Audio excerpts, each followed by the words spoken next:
मेरे को व्हाट्सएप में मेरे एक पुराने स्टूडेंट है, उन्होंने कनेक्ट किया और उन्होंने सवाल पूछा, सर ये बिजनेस ट्रेनिंग क्या है, कंसल्टिंग क्या है, कोचिंग क्या है, ये तीनों एक है या अलग अलग है? अब मेरे को अजीब लगा। फिर मैंने बोला नहीं, ये भी वैलिड पॉइंट है और इससे भी कई लोग फायदा उठाते हैं, कुछ और चीज दिखा के कुछ और चीज बेच रहे होते हैं। तो इस वीडियो को ध्यान से देखिएगा, समझिएगा और आपको इससे पता चलेगा कि आपको ट्रेनर की जरूरत है, कंसल्टेंट की जरूरत है या कोच की जरूरत है। तो सबसे पहले बात करते हैं बिजनेस ट्रेनर। बिजनेस ट्रेनर वो होता है जो बिजनेस की ट्रेनिंग दे रहा है। सेल्स क्या होता है, मार्केटिंग क्या होता है, एचआर क्या होता है, एडमिन क्या होता है, आपका आईटी कैसे आप सेटअप कर सकते हो, वगैरह वगैरह, बिजनेस के जो फंडामेंटल्स होते हैं उसके बारे में वो ट्रेनिंग दे रहा होता है। वहां पे वो सिखाते हैं कैसे हायरिंग करनी है, कौन से रेट पे हायरिंग करनी है, किस तरह से आपको उनको एंगेज करके रखना है, ये सारी चीज़ों की वगैरह वगैरह जानकारी मिलती है। सिमिलरली सेल्स में ट्रेनिंग मिलती है, सिमिलरली मार्केटिंग मिलती है, मार्केटिंग में अलग अलग फंडे आपको पता चलते हैं, सेल्स के अंदर में क्या सेल्स का मॉडल रहेगा, किस तरह से आप लोगों को अपनी तरफ खींच के लेके आओगे, मार्केटिंग इतना स्ट्रांग होगा तो सेल्स करने के लिए मेहनत कम करनी पड़ेगी। ये सारी चीज़ें आप ट्रेनिंग में लेते हो। बिजनेस कंसल्टेंट क्या होता है?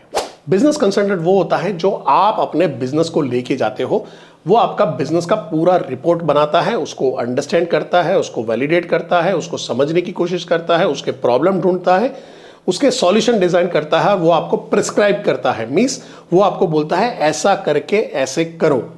अब कई कंसल्टेंट होते हैं सिर्फ आपको सजेशन देते हैं, कई कंसल्टेंट आपके वहां पे आके आपके बिहाफ पे वो पर्टिकुलर प्रॉब्लम पे काम करते हैं, आपके साइट पे आके काम करते हैं।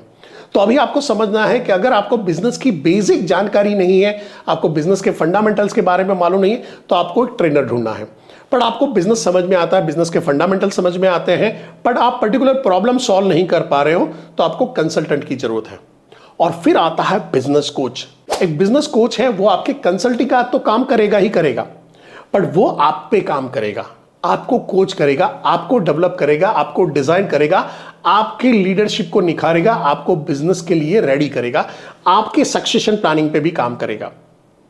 एक बिजनेस कोच बिजनेस ट्रेनर हो सकता है, बिजनेस कंसल्टेंट हो सकता है, बट एक बिजनेस ट्रेनर, बिजनेस कोच और बिजनेस कंसल्टेंट हो ये जरूरी नहीं है। अब गड़बड़ कहां पे होती है? मेरे को जरूरत है बिजनेस कोच की और मैं YouTube में एक वीडियो देख के बैठ गया और मैं चला गया वहां पे ट्रेनिंग लेने के लिए, जबकि वो ट्रेनिंग की मेरे को जरूरत नहीं होती है। और वहां पे मैं ये फील करता हूं, यार मेरा पैसा तो वेस्ट गया, ये सब तो मेरे को मालूम था, या यहां पे इस कोर्स से मेरा ये प्रॉब्लम सॉल्व नहीं हुआ। ऐसा कभी अगर आपके साथ में हुआ है जहां पे आपको कंसल्टेंट की जरूरत थी, कोच की जरूरत थी, और आप जब एक वीडियो देख के जहां पे आपने सब्सक्राइब किया या वहां पे जाके आपने फॉर्म भरा या आप जाके कोई सेशन में गए जहां पे प्राइमरी 99 रुपीज 299 या फ्री का सेशन था, और उसके बाद आपने कोर्स ज्वाइन कर लिया। अब ये कोर्स ज्वाइन करने के बाद रजिया फंस गई गुंडों में, क्योंकि ये आपको चाहिए था कंसल्टेंट और आपको मिल रही है ट्रेनिंग, और वो भी आपका कस्टमाइज ट्रेनिंग नहीं है, जर्नलाइज ट्रेनिंग है। अगर जनरल इंफॉर्मेशन नहीं है, एचआर, सेल्स, मार्केटिंग, एडमिनिस्ट्रेशन, तो फिर आपको वो ट्रेनिंग लेनी चाहिए। अगर उसका नॉलेज है तो फिर आपको कंसल्टेंट और कोच की जरूरत है। तो जब भी कोई कोर्स खरीद रहे हो, कहीं पे ज्वाइन कर रहे हो, तो उसको समझ लो, उनके पास से आप पूछो कि एग्जैक्टली आप क्या सिखाने वाले हो, उसको वैलिडेट कर लो। अगर वो देने से मना कर रहे हैं तो जय श्री कृष्ण, राम राम, आप ढूंढना शुरू करो एक कंसल्टेंट। आप अपने नेटवर्क में बात करो, एक कंसल्टेंट है जिसके साथ में ऑलरेडी किसी ने काम किया है, वहां पे वैलिडेट करो और वो कंसल्टेंट को हायर करो। कंसल्टेंट की कॉस्ट एक ट्रेनर से ज्यादा होती है। ट्रेनिंग आपको 10,000 रुपए, 2 लाख रुपए, 3 लाख रुपए मिल जाएगी, बट कंसल्टेंट क्योंकि आपकी साइट पे काम कर रहा है तो महीने का 50,000 रुपए से लाख रुपया ले सकता है, साल का 10-20 लाख रुपया ले सकता है। जैसा ही आपके वहां पे काम रहेगा वैसा ही उसका दाम रहेगा। अब आते हैं बिजनेस कोचिंग पे। अगर आप सर्टेन जगह पे आके फंस चुके हो, कंपनी बन गई है, 100 करोड़, 200 करोड़, 300 करोड़ पे बन गई है और ये अब स्ट्रगल कर रही है, ये आगे नहीं जा रही है। अगर जब कंपनी आगे नहीं जा रही होती है तो कंपनी पूरी तैयारी कर रही होती है पीछे आने की। अगर आप ग्रो नहीं कर रहे हो तो आप डिग्रोथ के लिए रेडी रहते हो। इसको कुछ इस तरह से समझते हैं, भारत में जिन राजाओं ने अपना राज्य विस्तार नहीं किया, जिन्होंने अटैक की पॉलिसी डेवलप नहीं की, जो ऑफेंसिव नहीं हुए, क्रमशः इतिहास में धीरे धीरे धीरे धीरे उनके राज्य कटते गए, वो डिफेंसिव रह गए, उन्होंने स्ट्रेटेजी बनाई नहीं, अटैक होते रहे और एक छोटे से दायरे में आके बैठे रहे और छोटा सा राज्य लेके चलाते रहे, छोटे छोटे रजवाड़ों में बढ़ गए। पर जो राजा विक्रमादित्य होता है, जो हर्षवर्धन होता है, ये लोग हैं जो अटैकिंग पॉलिसी इस्तेमाल करते हैं और अपने राज्य का विस्तार करते हैं। अब उसका बिजनेस के साथ लेना देना क्या है? सिंपल है, अगर आप अपने बिजनेस का विस्तार नहीं कर रहे हो तो आपके कॉम्पिटिटर तो कर ही रहा है, वो आपके प्रोडक्ट पे अटैक करेगा, वो आपके इंडस्ट्री में आने वाला है, वो आपके मार्केट में आने वाला है, वो आपके मार्केट को तोड़ने वाला है। एग्जांपल देता हूं, रेड बुल। रेड बुल का इंडिया के अंदर में 100% मार्केट शेयर था। रेड बुल भी रिलैक्स ही कि भाई हमारे आजू बाजू में कोई नहीं है। तो इन बिटवीन स्टिंग लॉन्च हुआ, कैन वैन चला नहीं चला, थोड़ा बहुत स्ट्रगल कर रहे थे।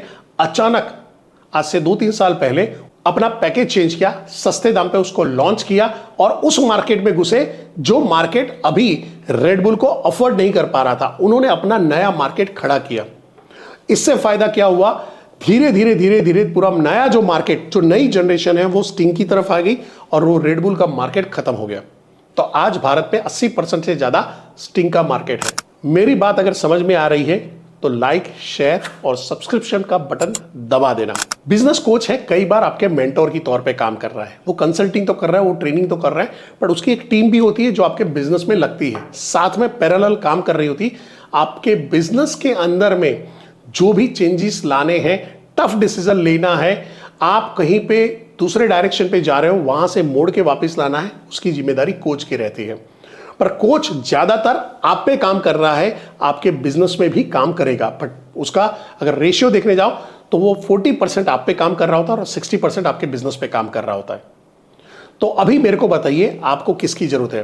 बिजनेस की ट्रेनिंग की जरूरत है, बिजनेस की कंसल्टिंग की जरूरत है, बिजनेस की कोचिंग की जरूरत है। और इसके लिए अगर आपकी हमारी सेवा की जरूरत है तो कनेक्ट करिए, मिलके बैठ के बात करते हैं, आपके बिजनेस का हाल समझते हैं और बिजनेस को तेजी से आगे कैसे बढ़ाते हैं उसके लिए काम भी करते हैं। इसी के साथ इजाजत लूंगा। भारत माता की जय। जय हिंद।